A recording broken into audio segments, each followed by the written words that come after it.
আজ অনেক দিন বাদে আপনাদের সঙ্গে একটি মিনি ব্লগ নিয়ে এসেছি। এই নিত্যদিনের জীবন আর কি। সকালবেলা উঠেই আমার যেটা কাজ থাকে সেটা হলো ছেলের জন্য খাবার বানানো। আজকে ওর জন্য বানিয়েছি ছাতু। দুধ দিয়ে একটু ছাতু গুলেছি, তার মধ্যে একটু মুড়ি গুঁড়ো দিয়েছি, অল্প দিয়েছি একটু ড্রাই ফ্রুটসের গুঁড়ো। রোজ রোজ তো আর কর্নফ্লেক্স খেতে চায় না, তাই খাওয়ানো হয়ে গেছে। ও বেরিয়েছে একটু বাবার সাথে, সেই ফাঁক তালে আমি এসে গেছি রান্নাঘরে রান্না করতে। রান্না মোটামুটি অনেকটাই হয়ে গেছে। ভাত হয়ে গেছে, ডালের দিকে সিদ্ধও মোটামুটি হয়ে গেছে, মাছটা ভাজা হচ্ছে, মাছের ঝাল হবে, আর শাক ভাজা হয়ে গেছে। আর এদিকে রয়েছে আম। আম তো এখন প্রতিদিনের নিত্যসঙ্গী হয়ে গেছে। সকালে রাতে সবসময় খাবার সাথে আম রয়েছে। এই আমের কথা বলতে বলতে আবার এসেছি বাগানে আম পাড়তে। ওইগুলো কিন্তু গাছেরই আম ছিল, আজকে এই গাছটা থেকে আম পাড়বো।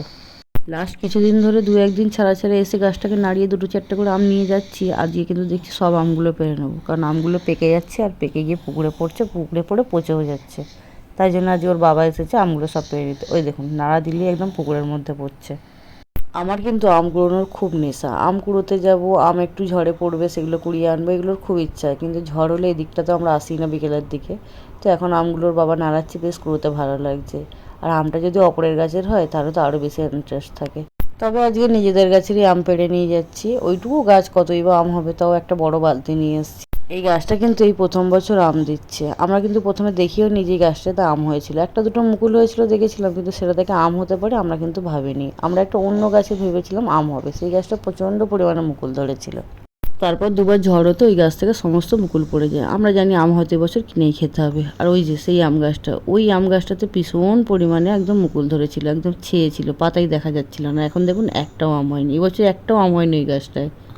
গত বছর কম করে হলো 30-35 কেজি আম হয়েছিল ওই গাছটা। আর এই গাছটাতে একদিন পুকুর পাড়ে এসে দেখি আম পড়ে আছে, একটা কাঁচা আম ফেটে পড়ে আছে। তখন গাছের দিকে তাকিয়ে দেখি ও মা, বেশ আম হয়েছে। আর এখন দেখুন ভালোই আম হয়েছে। আগেও কিন্তু আমরা মোটামুটি 5-6 কেজির মতো ওই নাড়া দিয়ে দিয়ে পেরে নিয়ে চলে গেছি, এখনও দেখি এত আম হয়ে আছে, আমি তো ভাবতেই পারিনি। দেখেছেন আমি কেমন চাইল্ড লেবার কাজ করাচ্ছি? ওই যে আমার ছেলেকে দিয়ে কাজ করাচ্ছি, আমি দাঁড়িয়ে দাঁড়িয়ে ভিডিও করছি। ওকে একটু আম কুড়িয়ে পাওয়ার মজাটা পাক। এই যে আমি একটা কুড়িয়েছি আম, একদম গাছ পাকা আম এটা কিন্তু। ভাবুন তো, এইটুকুনি একটা ছোট্ট গাছেই 4-5টা ডালে এত পরিমাণে আম হয়েছিল।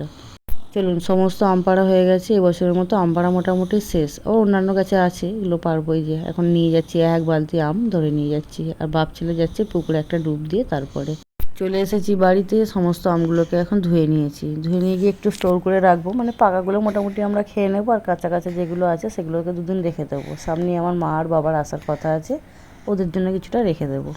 এই আমগুলো ছাড়াও কিন্তু এখনও বাড়িতে অনেক আম আছে, সেগুলোকেও আগে খেয়ে শেষ করতে হবে। এই যে গাছ থেকে পেড়ে নিয়ে এসে আমি একটা আম নিয়ে বসে পড়ছি। আম হচ্ছে আমার প্রিয় ফল, তাই আমি তো সবার আগেই একটা করে আম খাবো।